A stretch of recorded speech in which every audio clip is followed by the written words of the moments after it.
Et ça à tous, et bonne année!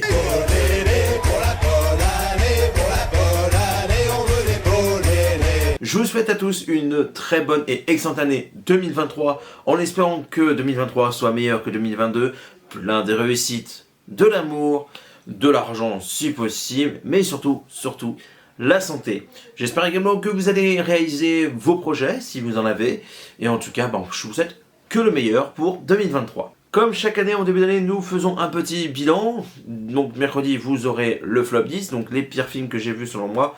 Vendredi, vous aurez mon top 10, donc les meilleurs films ou les films que j'ai le plus kiffé. Et aujourd'hui, on fait un bilan sur 2022, donc on va parler de la chaîne, mais aussi un peu de ma vie personnelle.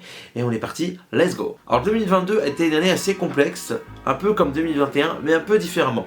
En fait, en 2021, l'année avait très mal commencé, puis ça montait en apothéose, c'était de mieux en mieux et j'ai vécu une fin d'année extraordinaire. 2022 avait très bien démarré, ça a démarré sur les chapeaux de roue, un peu comme fin 2021, c'était génial. Et puis au fur et à mesure, ça s'est dégringolé, jusqu'à que ça devienne assez catastrophique, entre guillemets. Puis ces dernières semaines, ça remonte pas mal. Donc il y a du positif en cette fin d'année, ça c'est le principal. Donc pourquoi ça a été compliqué? Déjà avec ma vie personnelle, j'y reviendrai un peu plus tard en fin de vidéo, mais aussi voir la chaîne. Alors pour ce qui est de la chaîne, il y a eu du bon, du très bon, comme du moins bon. On va commencer par le positif déjà, c'est que je me suis beaucoup éclaté à faire des lives. Déjà ça a été vraiment topissime, que ce soit les lives thématiques, comme le live Scream, le live Jurassic Park, Jurassic World, Batman ou Alien il y a quelques semaines. Ça c'est plaisant de faire des lives sur des sagas ou réalisateurs ou autres. Les lives chill, mode nocturne, ça aussi c'est toujours un plaisir, où on est entouré de potes, ou même parfois il y a même des gens que je connais à peine qui viennent discuter. On discute de tout et rien, de cinéma, de musique, comme on peut parler de jeux vidéo, comme on peut parler de cul, bref, ou des fois de prout, comme on a pu le voir dans le best-of, effectivement. Mais voilà, c'est toujours un plaisir de faire ce genre de live, parce qu'on est en mode roue libre et on discute de pas mal de choses, et ça j'en garde de bons souvenirs aussi.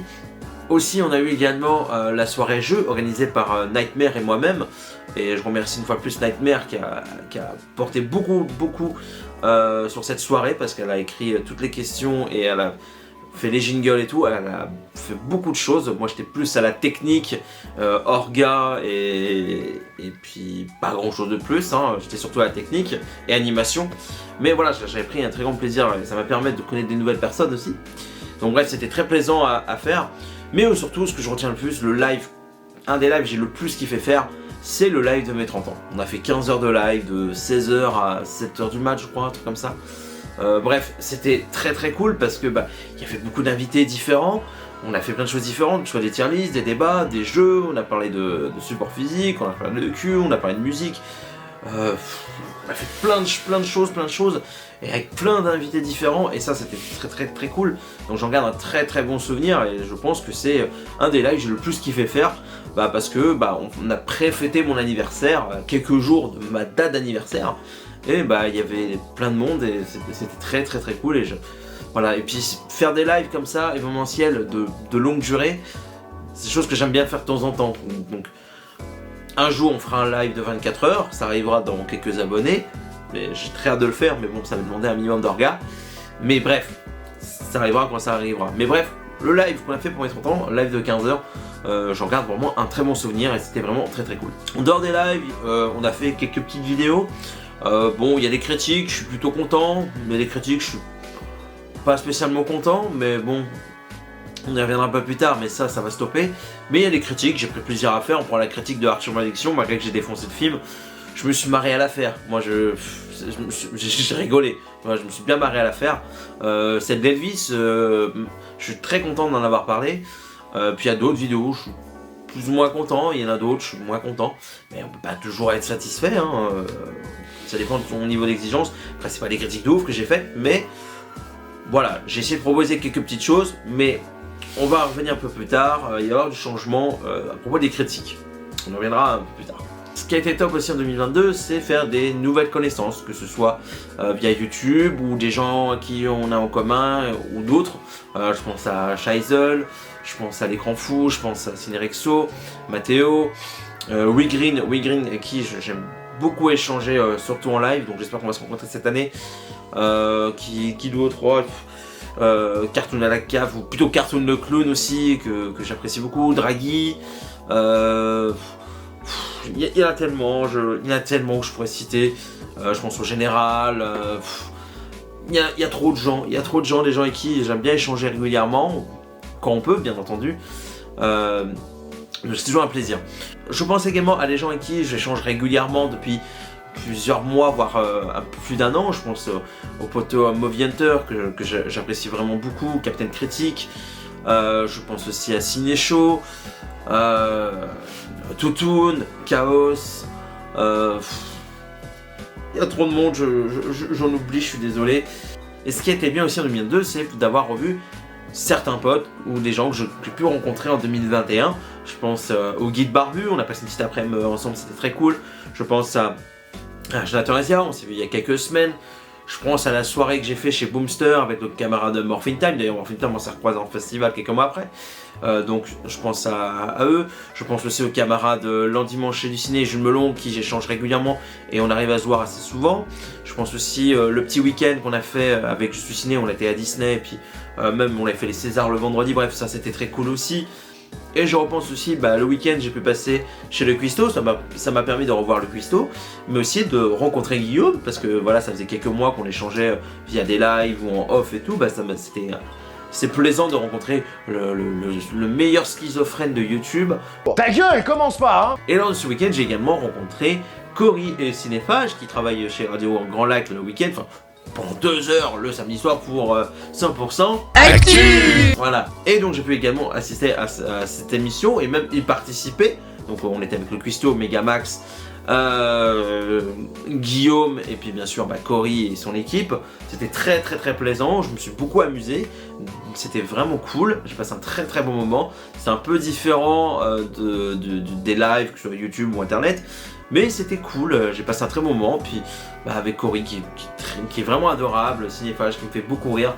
Donc ouais, c'était très plaisant, puis j'en garde un très bon souvenir. Donc si un jour l'occasion se représente, je ne cracherai pas dessus non plus. Donc voilà, pour ce qui est des gens que j'ai revus, après je vais parler aussi des gens que j'espère rencontrer cette année, ou l'année d'après, je sais pas. Comme j'ai dit, j'aimerais bien rencontrer le petit Rick Green, mon petit Chaos, la passion du comédien présente, mon petit belge préféré. Je pense à Movie Hunter, que j'apprécie vraiment beaucoup, hein, même si tu t'aimes bien m'embêter, hein, petit voyou. Ciné Show aussi, Captain Critique. Il y a aussi le petit Crazy Bunch que j'aimerais bien revoir. Bref, il y a plein de gens qu'on aimerait voir, on peut pas voir tout le monde, hein, puis c'est même pas sûr qu'ils veulent me revoir, hein. Mais bref, on s'en fiche. Ouais, bref, en tout cas, j'espère voir ou revoir certaines personnes cette année, des gens avec qui j'aime bien changer régulièrement, avec qui je me marre bien, et des fois qui font du bien aussi. Donc j'espère qu'il y aura d'autres occasions cette année. Allez, maintenant on va parler un peu du négatif de YouTube, parce que oui, comme j'ai dit en début de vidéo, il y a du bon comme du moins bon. Et déjà le moins bon, c'est que j'étais beaucoup paumé. Je ne savais plus dans quelle direction où aller. C'est pour ça que je me suis perdu total, où je voulais arrêter, reprendre, parce que pendant un moment, il y a eu une petite pause de live parce qu'il y a eu un petit couac, pas à cause de moi, mais à cause de 2 invités, enfin surtout un. Du coup, j'ai dit on stoppe les lives pendant quelques semaines, puis après on les a repris normalement. Ça c'était cool. Mais bref, il y a eu quelques points négatifs et surtout parce que j'étais perdu. C'est que pendant un moment, je voulais refaire des critiques, après j'étais démotivé, j'ai voulu en refaire. Et puis il y a eu surtout la fameuse vidéo où je dis je voulais arrêter pour une durée indéterminée. La preuve, je suis revenu 1 mois et demi après pour refaire du live. Pathétique le mec, oui certes.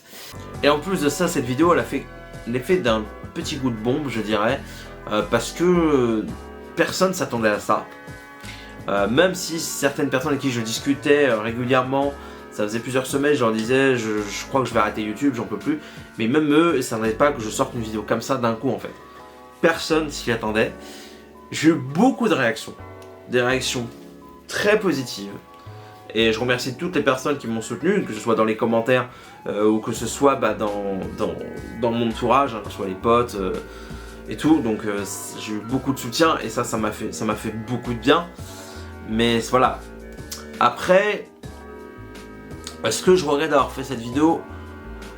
Pas vraiment, parce que ça sert à rien de regretter. C'est juste que je pense qu'en fait j'ai pris la décision trop rapidement à ce moment-là.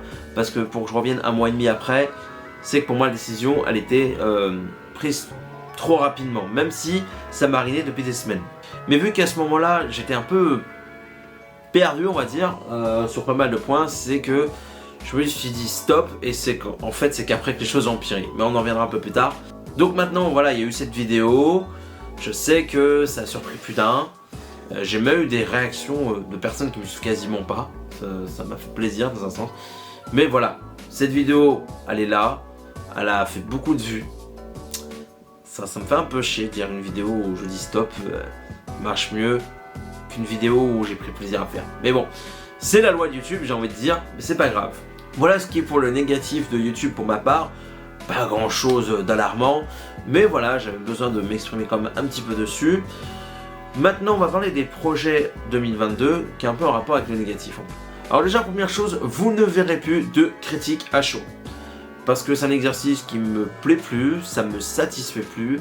Je suis pas bon dans l'exercice, donc je préfère faire d'autres choses. Donc les critiques à chaud, c'est terminé, mais il n'est pas impossible que de temps en temps, on en fasse en duo, donc avec quelqu'un qui sera à côté de moi, ou là, peu importe, ou même dans un parc, ou comme j'ai déjà fait dans le passé, pour parler d'un film, soit actuel, ou plus d'un film qui tient à cœur à mon invité. Je pense que ça pourrait être plus sympathique, parce que être seul devant une face cam pour dire ce que tu as pensé d'un film, je trouve ça pas pertinent, alors que quand il y a un vrai dialogue entre deux personnes, je trouve que c'est plus intéressant. Donc voilà, des critiques à chaud, solo, sauf à exception, le film a énormément gonflé, il m'a posé problème, j'ai besoin de pousser un coup de gueule, ou alors le film je l'ai adoré de ouf, j'ai envie de le faire partager. Sinon, en dehors de ça, vous ne verrez plus de critiques à chaud en mode solo. Donc ça, c'est terminé. Par contre, chose qu'on va continuer à faire, c'est les lives thématiques, parce que moi j'aime avoir des invités et qu'on parle de certaines sagas, ou même de réalisateurs. Donc cette année, vous verrez le mois prochain la saga Die Hard. Donc j'ai déjà quelques invités et je pense que ça va être très très cool. On fera Harry Potter en 2 parties en mars. Et en juin, on fera un live spécial biopic musicaux. Parce que vous connaissez mon amour pour la musique. Et je trouve qu'on parle pas assez sur les biopics. Mais là, j'ai plus envie de me consacrer sur les biopics musicaux. Donc après, on va en sélectionner avec mes invités. Mais déjà, je peux vous dire qu'on va parler de Bohemian Rhapsody. Parce que ça fait beaucoup d'étincelles. Donc je pense qu'il y aura plein de choses intéressantes à dire, que ce soit en bien ou en mal, même si je pense que beaucoup vont dire en mal. Mais voilà, ça c'est un live qui me tient beaucoup à cœur, donc on fera ça en juin, à quelques jours de la fête de la musique, avant ou après. Donc je pense que ça pourrait être assez sympathique. Mais après on fera d'autres lives thématiques, pour l'instant j'ai pas trop d'idées, n'hésitez pas à proposer dans les commentaires, ça peut toujours être intéressant. Donc voilà, pour l'instant on a déjà ça. Chose qui va continuer aussi, c'est les lives en mode chill, blabla, nocturne, surprise. Bref, ça va continuer, mais je vais beaucoup ralentir. Parce que je me suis rendu compte que pendant un moment, j'en faisais beaucoup trop. On faisait une moyenne de 5 à 6 lives par mois. Donc j'en faisais un tous les week-ends et des fois je pouvais en lancer un en semaine, des fois on en faisait beaucoup plus. Je crois que c'est en mars, on a fait au moins 5-6 lives, ou avril, je sais plus, on a fait au moins 6 lives. Pour le moment je me dis c'est beaucoup trop en fait, c'est beaucoup trop. Parce que j'aime faire des lives comme ça, en mode chill, discute, on balance un peu de son, on discute. J'aime ça. Néanmoins, je me suis dit il fallait que je ralentisse. J'ai eu le déclic, c'était lors du dernier live avant que je stoppe la chaîne. Donc c'était vers le 7 juillet, un truc comme ça. Et je l'ai revu le lendemain ou le surlendemain, je sais plus, je dis on sent que je me suis un peu forcé, que je m'amusais pas comme d'habitude, que je n'étais pas à fond dedans. Après on peut pas toujours être à fond dedans, ça c'est clair. Mais on sent que je l'ai fait parce que je dis j'allais lancer un live. Et parce que j'avais rien à faire mon samedi soir. Je pense que ça s'est peut-être ressenti et ça c'est une chose que je ne veux pas. Donc c'est pour ça que voilà, vous verrez beaucoup moins de live parce que j'ai envie que ça reste dans le moment que j'ai vraiment envie de le faire. Donc voilà, des fois je dis j'annonce un live et finalement je l'annule à la dernière minute ou même 2 heures avant parce que je suis pas dans le mood. Et là on a fait quelques lives depuis la rentrée de septembre. Des fois on a fait des lives de 2h, 3h, on en a fait un samedi soir, j'étais surpris qu'on dure aussi longtemps, plus de 5h30. C'était un plaisir, moi j'avais bien kiffé. Mais voilà, des fois ça me manque de faire des gros lives comme ça, mais bah là, maintenant les choses sont un peu différentes, donc je préfère limite faire des lives de 2-3 heures de temps en temps que faire plein de lives réguliers et que ça dure trop longtemps et qu'au final bah on n'ait plus de plaisir. Et je pense qu'aussi il y a eu une petite perte de plaisir en faisant beaucoup trop. Des fois je disais ça sur un coup de tête, et qu'à voir, en juin on a fait le live Jurassic Park, Jurassic World qui a duré presque 3 heures, et puis le soir même j'ai dit allez vas-y on relance un live. Alors que la veille j'avais fait une soirée, j'étais éclaté. Et je me suis éclaté, j'ai passé une très bonne après-midi, que ce soit sur le live Jurassic Park World ou le soir sur le live nocturne. Donc voilà, les lives nocturnes, ça va continuer, mais moins que l'année dernière. Vous en verrez beaucoup moins. Ouais, ce qu'elle était un dans le mois, peut-être 2 des fois, mais peut-être pas plus, ou alors si je suis vraiment motivé quoi. Donc maintenant ça va beaucoup ralentir, mais sachez que on fera un live nocturne le mercredi 18 janvier, le jour de mon anniversaire.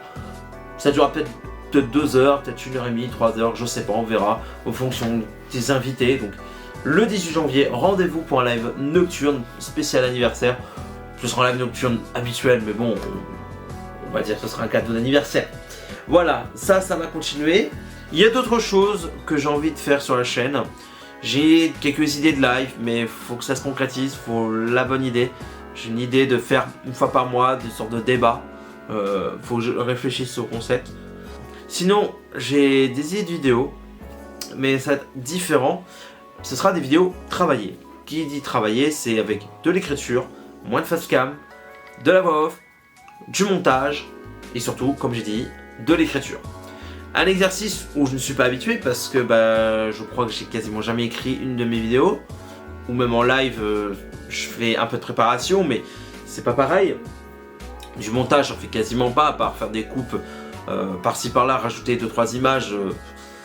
Voilà, donc ça va être un exercice où je ne suis pas habitué, mais j'ai envie de offrir du contenu plus travaillé et surtout de parler de choses qui me plaisent.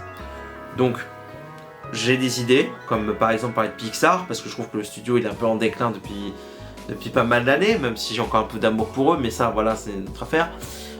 J'aimerais parler de la chronologie des médias parce que j'entends tellement de sottises parfois que j'aimerais bien redire certaines choses. Après j'ai d'autres idées de vidéos, mais si ça se concrétise pas, ça sera rien d'annoncer. Par contre, cependant, il y a une vidéo que je suis en train d'écrire. La version brouillonne que j'ai écrite au taf sur papier est quasiment terminée. J'ai commencé à la remettre au propre sur Word. Ça avance tout à petit. Donc je pense, si tout va bien, je vais pouvoir finir l'écriture avant la fin du mois. Donc après il y a les face cam à tourner, la voix off, le montage, ça va me prendre beaucoup de temps parce que c'est un gros exercice que je vais faire. Donc j'espère qu'elle va arriver rapidement. Après ce sera pas une vidéo de ouf, j'aurai pas le talent de certains camarades, mais voilà, le but c'est de proposer autre chose, de plus travailler. Voilà, donc et le sujet, ceux qui me suivent sur Twitter savent que je parle de Avengers Campus, donc on va parler du genre de Marvel à Disneyland Paris, parce que j'ai des choses à dire. Donc la vidéo est en cours d'écriture, j'espère arriver au bout, mais voilà, des vidéos travaillées, je vais essayer d'en faire 1 à 2 voire 3 si j'y arrive. Déjà si j'arrive déjà à en faire une dans l'année, ce sera déjà très bien. Donc des vidéos comme ça, on va essayer d'en refaire. Et puis j'ai d'autres idées de vidéos avec des collabs, mais bon, faut que j'y réfléchisse plus en profondeur. Donc voilà pour les projets de la chaîne de 2023. Mais en dehors de YouTube, il y a eu d'autres choses positives. J'ai fait des Disney, j'ai refait Tomorrowland, j'ai refait Europa Park, j'ai découvert l'Antica, donc bon, c'était pendant le week-end Europa Park, donc ça revient même. J'ai fait d'autres fêtes foraines, et puis j'ai fait des soirées avec des potes, bref. J'ai fait des trucs excellents, je pense à plein de choses, comme l'anniversaire de Cédric, je pense aussi soirées comme j'ai dit tout à l'heure avec Boomster et Alban, les soirées avec ma meilleure pote, les soirées avec Pierre, Clément, Electric Park aussi, je pense à mon pote David avec qui j'ai vécu un Tomorrowland extraordinaire, où j'ai pu rencontrer cet homme or extraordinaire, mon petit Loïc que j'aime d'amour, Loïc qui est un mec en or, qui a beaucoup été là aussi pour moi, ces derniers temps surtout, avec Jean-Marie qui est quelqu'un de vraiment cool. Donc ce week-end Tomorrowland restera pour moi l'un des meilleurs Tomorrowland, parce que même si c'était pas le meilleur en tant que festival, il y a eu tous les à côté en fait, dont la rencontre de Loïc et Jean-Marie. J'ai vécu un week-end extraordinaire, j'ai eu des fous rires monumentales. Donc mon petit Loïc, voilà, on échange régulièrement, donc je te fais plein de gros bisous. Donc comme j'ai dit, je pense à mon pote David avec qui je fais des soirées régulièrement ou des festivals, et c'est une des meilleures personnes avec qui je vais m'éclater en festival, parce que c'est le cas.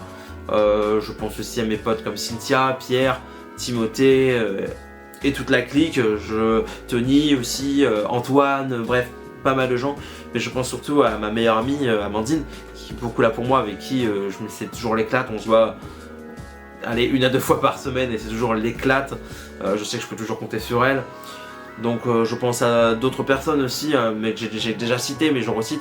Jules Melon, Lundi Dimanche du Ciné, Ciné Magique. Plein de gens, Clémence, Mister Cut aussi, que j'aimerais bien rencontrer. Je l'ai oublié, Mister Cut, honte à moi. Donc bref, pas mal de positifs. Donc en dehors de YouTube, voilà, j'ai vécu pas mal de belles choses, donc parmi mes passions ou même hors de mes passions. Donc ça a été très cool. Donc il y a eu pas mal de belles choses. Cependant, en dehors de YouTube, il y a eu aussi des mauvaises choses. Alors ce que je vais dire maintenant peut paraître pour certains un peu inutile, ou ça n'a pas lieu d'être, ou certains vont me dire on s'en fout. Bah écoutez, tant mieux pour vous, mais j'ai quand même envie d'en parler pour vous expliquer certaines choses, surtout par rapport à mon arrêt sur YouTube. On va y revenir vite. Donc en fait, pour ceux qui ne savent pas, je suis en dépression depuis pas mal d'années. Malgré ma dépression, j'ai eu beaucoup de bonheur, j'ai eu des moments extraordinaires, de voyager, de m'éclater, soirées, YouTube et tout. Voilà, j'avais pas mal de choses pour combler. Cependant, il y a eu une période où plus grand chose me comblait, même YouTube en fait, et plein de choses. Donc où j'ai senti que la dépression commençait à repartir en flèche, dans la mauvaise direction. Donc c'est pour ça que je me suis remis en question, j'ai voulu stopper YouTube, et après, tout le mal s'est enchaîné, j'ai commencé à me sentir très mal, même si au boulot ça fait des mois que c'est compliqué, mais là où le boulot c'était plus possible, je m'engueulais avec des potes, je m'engueulais avec des amis, je m'engueulais avec ma famille, des collègues, et j'ai tout ça enchaîné. Après j'étais pas bien, j'étais détestable, j'étais désagréable, j'envoyais chier les gens, et à cause de ça j'ai perdu certaines personnes, j'ai replongé dans l'alcool, je retapais des insomnies de malade mental, je dormais quasiment plus, je faisais que de la merde, et pour vous dire, j'ai même eu une période où j'ai failli me foutre en l'air. Donc voilà, donc à quel point j'étais très mal.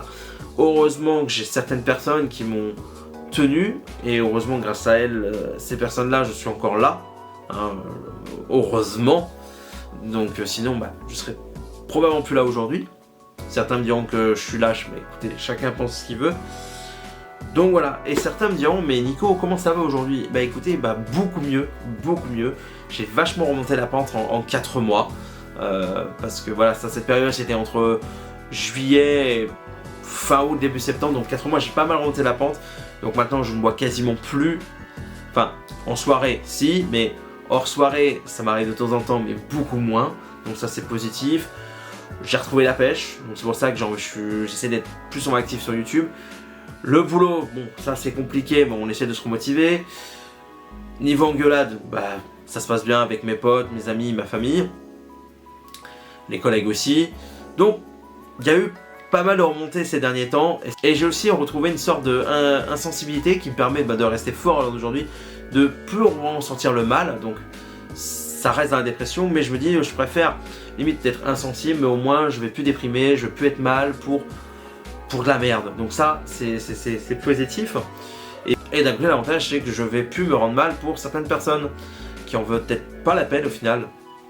Parce que oui, il y a une période, je me faisais du mal, où je me rendais mal pour des gens que j'appréciais, que ce soit des potes de longue date ou des gens que je connaissais depuis quelques mois, voire quelques années, et qui j'avais une belle amitié.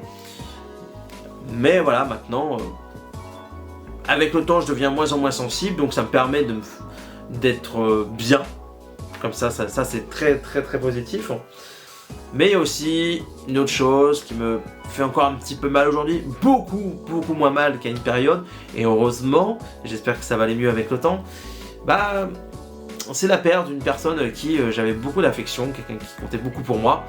Bon, c'est la vie, cette personne ne peut plus me parler, je respecte son choix, ça fait très mal, surtout que quand c'est une personne qui compte beaucoup, ça fait mal, mais c'est comme ça, dans la vie on fait des rencontres, des bonnes, des mauvaises, des fois il y a des rencontres qui partent mal puis elles finissent très bonnes, ou des fois on commence des rencontres qui commencent super bien et qui terminent mal, ben, c'est comme ça, c'est la vie, maintenant faut que j'avance, même si je le redis, ça me fait encore un peu mal d'avoir perdu une certaine personne. Mais bon, c'est la vie, faut faire avec, et puis c'est tout. Voilà, maintenant on peut qu'aller mieux. Voilà, cette vidéo bilan 2022 est terminée. J'espère que ça vous a plu, ou pas, peut-être, j'en sais rien, c'est pas grave. N'hésitez pas à donner votre avis. Vidéo qui était assez compliquée à tourner, pour vous dire, c'est vraiment la 4e fois que je la tourne parce que je n'étais pas satisfait de ce que je disais dedans, parce que oui, j'y vais au feeling, même si je sais à peu près ce que je voulais dire dans l'ensemble. Voilà, vidéo compliquée parce que contrairement aux 2 autres années, enfin les 2 dernières années, il y avait un peu plus de négatif. D'un côté, ce genre de vidéo, ça permet de penser aux bons et mauvais côtés, que ce soit sur YouTube ou dans ma vie. Voilà, je pense que ça m'a pas mal aidé à me remettre en question sur pas mal de choses. Donc voilà, j'espère que ça vous a pas trop fait chier. Sinon, tant pis, c'est pas grave. En tout cas, on se retrouve mercredi pour le flop, vendredi pour le top, pour les 2 dernières vidéos de bilan. Après, pour ce qui est le reste, on se retrouve prochainement en live. Vidéo, je ne sais pas quand, mais ce sera très vite, j'espère. En attendant, je vous souhaite encore une excellente et heureuse année 2023. Je vous fais des gros bisous, à la prochaine. Ciao!